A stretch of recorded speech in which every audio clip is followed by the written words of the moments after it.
Hi යාළුවනේ. ඉතින් අද මම යනවා ගියෝදා කැස්ටල් එක බලන්න. ඉතින් බස් එකේ තමයි යන්නේ. ඉතින් අපි බලමු ගියෝදා කැස්ටල් එක කොච්චර දුරක් තියෙනවද කියලා. ඔයාලත් මගේ වීඩියෝ එක ඉවර වෙනකම්ම බලන්න.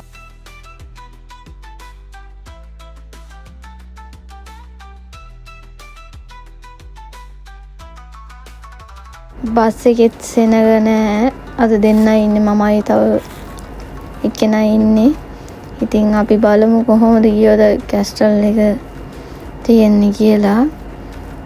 ග්‍රාමීය පැත්තක තමයි තියෙන්නේ. හරිම නිදහස්, හරිම ලස්සන පරිසරයක් තමයි තියෙන්නේ. බස් එකෙන් බැහැලා පයින් ටිකක් යන්න තියෙනවා. විනාඩි 15ක් වගේ යන්න තියෙනවා.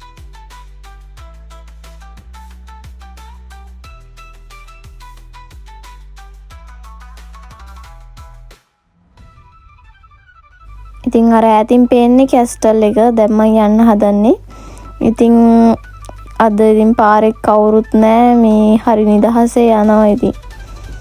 හැබැයි ඉතින් කැස්ටල් එකේ කට්ටිය ඉන්නවද දන්නෙත් නැහැ.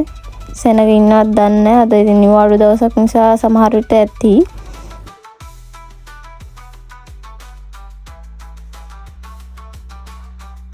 ඉතින් යාළුවනේ, ජපන් බලකොටු වල සාමාන්‍යයෙන් මේ වගේ ජල වලල්ලක් වටේට තියෙනවා. මොකද මේ ඉස්සර කියන්නේ සතුරන්ගෙන් ආරක්ෂා වීමට තමයි මෙහෙම හදලා තියෙන්නේ කියලා තමයි ගොඩක් වෙලාවට කියන්නේ.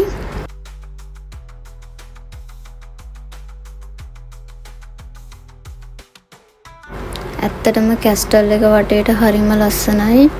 ඒ කියන්නේ සාමාන්‍යයෙන් ග්‍රාමීය ගතියක් පේනවා.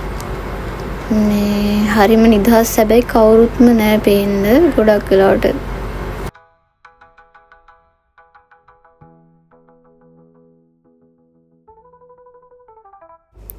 මම මේ පැත්තට ඇවිත්ම නැහැ. ඉතින් මේ හරි ලස්සනයි මේ පැත්ත. ඉතින් ඔයාලත් නිවාඩු දවසට මේ වගේ ළඟ තියෙන තැන් වලට ඇවිදින්න යන්න. මේ හරි නිදහස්, ඔළුවත් රිලැක්ස් වෙනවා.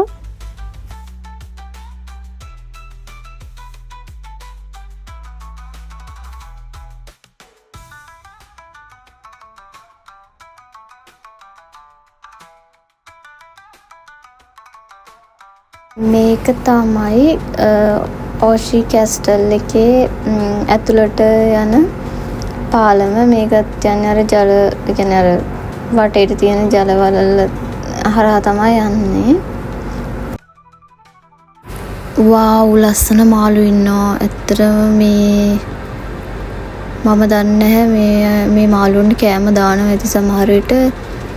මට ගේන්න නම් බැරි වුණා. මොකද මම දන්නේ ඇත්තට මාළු ඉන්නවයි කියලා. මේ හරි ලස්සනයි.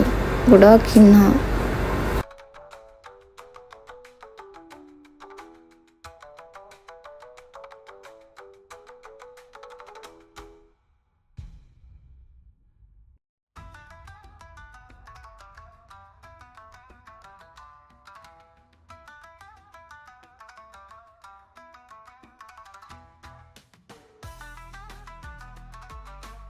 දැන් අපි ඇතුළට ගිහින් බලමු. මෙතනින් තමයි ඇතුළට යන්නේ. ලී වලින් තමයි හදලා තියෙන්නේ. හරිම ලස්සනයි. ඒ කාලේ හරි ලස්සනට තියෙන්නේ නැති කියලා හිතෙනවා. ඉතින් මේ වගේ දේවල් දකින්නකොට මේ බලමු ඇතුළට ගිහින් මොනවද තියෙන්නේ කියලා.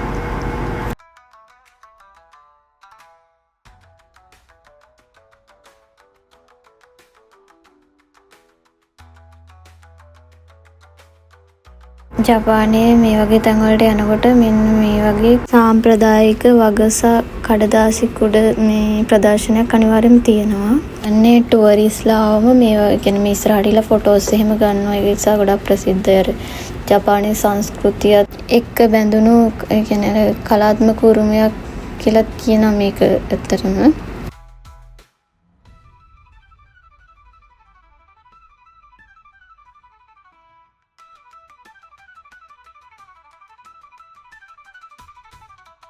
මේ පුවරුවේ සාමාන්‍යයෙන් කැස්ටල් එකේ ඉතිහාසය ගැන, එතකොට ගොඩනැගිලි ගැන තොරතුරු තමයි මේ පුවරුවේ ගොඩක් වෙලාවට සඳහන් වෙන්නේ.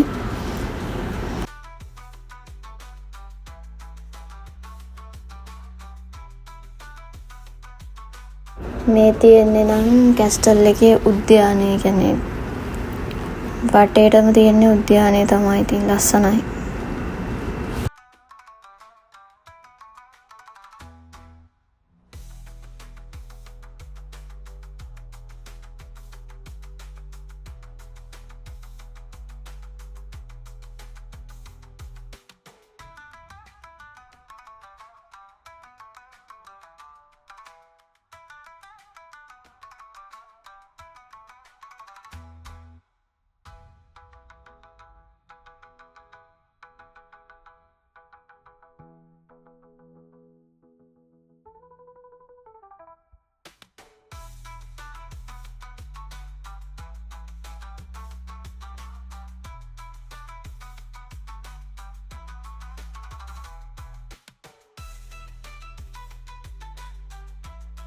මේ ගලාගෙන යන ජලය මාරම පිරිසුදුයි. ඒ කියන්නේ හරිම ක්ලියර්. හරි ලස්සනයි. මේක ඇතුළේ නම් ඉතින් හරිම නිදහස් ඇත්තටම.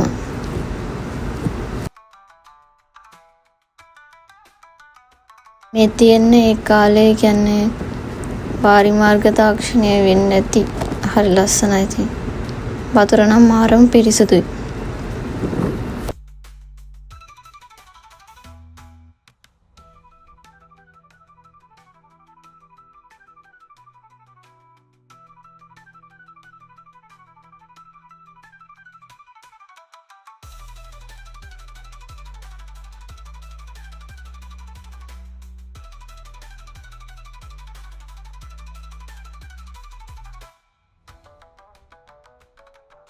මම දැන් යන්නේ ඕෂි කැස්ටල් එකේ ප්‍රධාන සීනුව තියෙන කුළුණ ළඟට.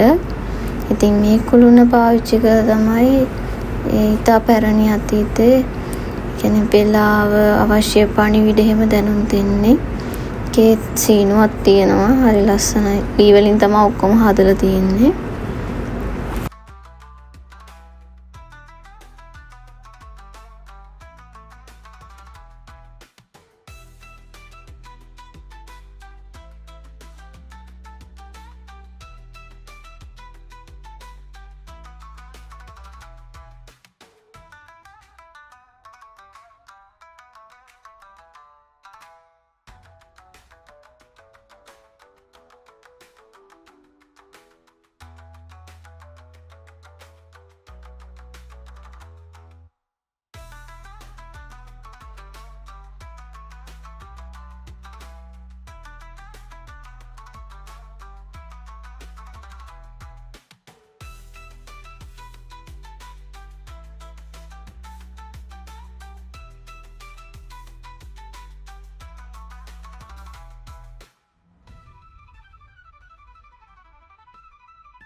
දැන් මම යන්න හදන්නේ කැස්ටල් එකේ කෞතුකාගාරය ඇතුළට. ටිකට් එකත් යෙන් 100ක් තමයි උනේ ඇතුළට යන්න. ඉතින් ඇතුළට යන තැන මේ වගේ තියෙනවා. ඉතින් ඇතුලේ දේවල් නම් වීඩියෝ කරන්න බෑ. මේ වීඩියෝ කරන්න තහනක් ගිහලා තමයි ගහලා තියෙන්නේ. ඒ නිසා මම මේ ටික විතරක් වීඩියෝ කරගත්තා.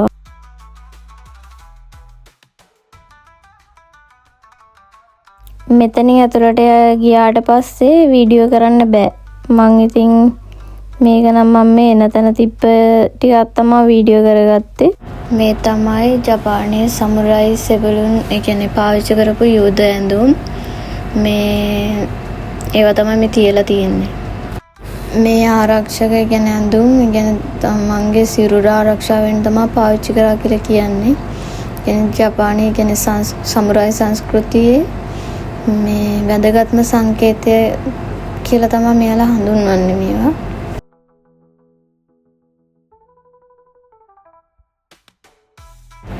මේ තමයි සමුරායි සටන්කරුවන් පාවිච්චි කරපු කඩු කියලා තමයි මේ කියන්නේ.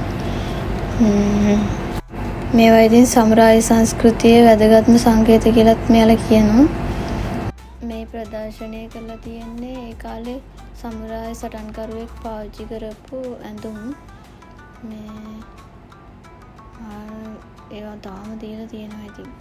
ඒ ඇඳුම් කියන්නේ ලෝහ එතකොට සම්භාවිතා කරලා තමයි මේ ඇඳුම් හදලා තියෙන්නේ. මේ කියන්නේ බිත්තියේ තියෙන්නේ ඒ කාලේ සටන් කරපු සටන් ක්‍රම. එතකොට මේ බලකොටු සහ ජන ජීවිතය ගැන මේ ඔක්කොම මේ චිත්‍ර වලින් තින් පෙන්වුම් කරලා තියෙනවා.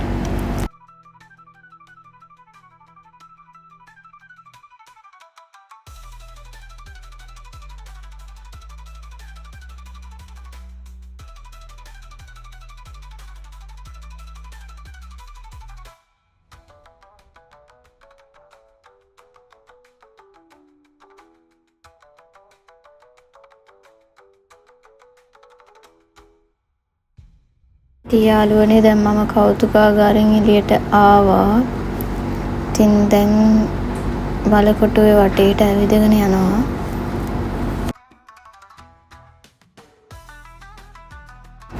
අද නිවාඩු දවසක් ඉඳලා ගොඩක් කට්ටිය අඩුයි. ඒක නිසා හරි නිදහසේ මේ ගමන යන්න පුළුවන් වුණා. මේ හරිම ෂෝක්. ඉතින් තනියම තමයි ආවේ.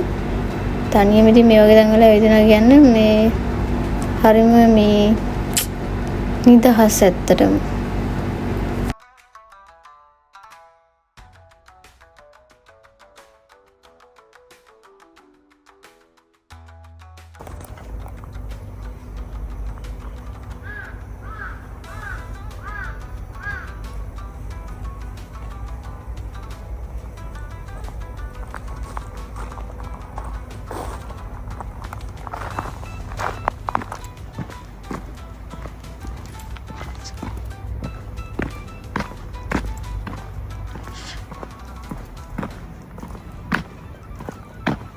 මේ තියෙන කැස්ටල් එක වටේට තියෙන මේ උද්‍යානය.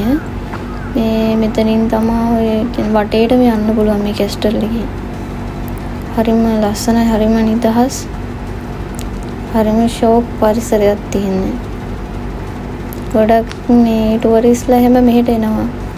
කියන්නේ මං එනකොටත් ඇවිල්ලා හිටියා ටික දෙනෙක්. කියන්නේ ගොඩාක්මත් හිටියේ නෑ. ටික දෙනෙක් ඇවිත් හිටියා. මේ හරි නිදහස් ඉතින්.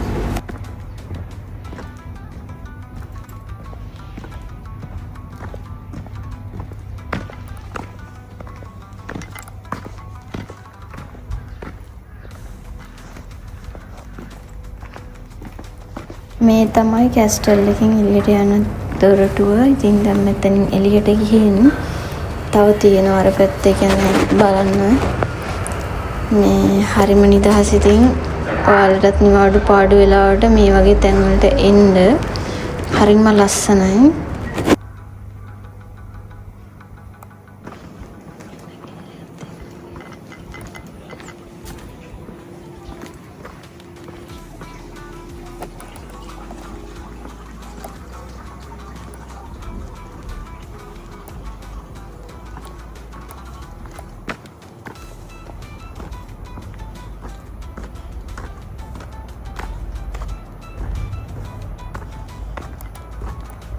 ඉතින් මේ කැස්ටල් එකේ එළියෙන් පේන ටික ඉතින් මේ හරිය තියෙනවා ලස්සන මේ ඉඳගන්න එකක් තියෙනවා. ඉතින් දැන් ගිහලා එතන ඉඳගෙන පොඩ්ඩක් මේ නිදහසේ ඉන්නවා. අපි බලමු මේ තැනටත් ගිහිල්ලා කොහොමද තියෙන්නේ කියලා. මුළු ඒරියා එකම පේනවා යාළුවනේ මේ මෙතෙන්ද. හරිම ලස්සනයි. මිනිස්සු කවුරුත්ම නැහැ. මාත් ඉතින් ඉඳගෙන කල්පනාවක් දාගෙන ඉඳගෙන හිටියා ඉතින්.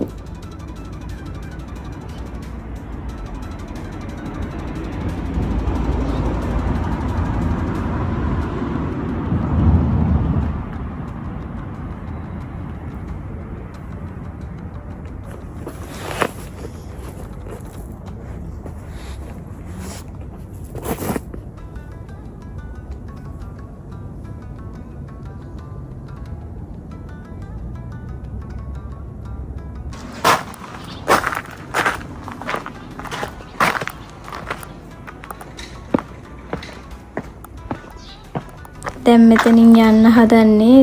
තව ඉස්සරහට තියෙනවා ඒ ලස්සන ඒවා. අපි බලමු කොහොමද තියෙන්නේ කියලා. මේ තින් කැස්ටල් එක නම් ලස්සනයි නේද යාළුවනේ?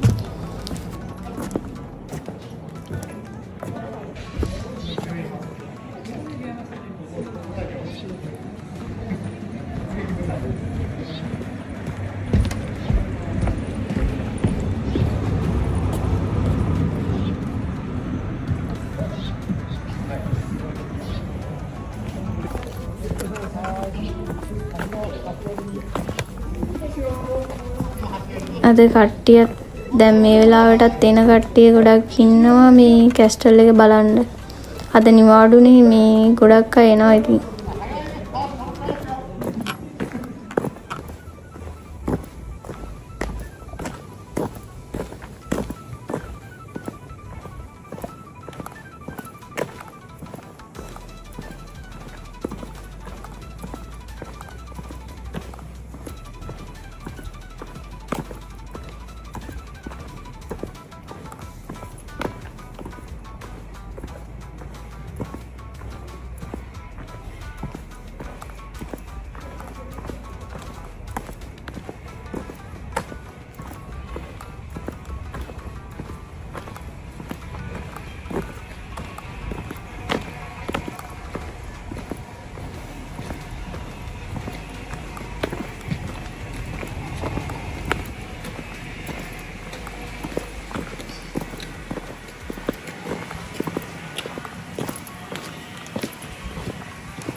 මේ ඇලවල් නම් මාර පිරිසුදුයි. මෙහි තියෙන වතුර ගලාගෙන යන තැන් හැමදේම පිරිසුදුයි. කියන්නේ බිමත් කිසිම ටොෆි කොලයක්වත් නැහැ. හරිම ලස්සනයි. ඉතින් යාළුවනේ මගේ වීඩියෝ එක හොඳයි නම් ඔයාලා ලයික් එකක් දාලා කමෙන්ට් එකක් දාන්න. තවත් ඉස්සරහට ලස්සන වීඩියෝත් අරගෙන ආපහු එන්නම්. මේ ඔයාලා කැමති තැනක් තියෙනවා නම් පහලින් කමෙන්ට් එකක් දාන්න. අනිවාර්යෙන් වීඩියෝ එකක් අරන් එන්නම්. එහෙනම් සයෝනාරා.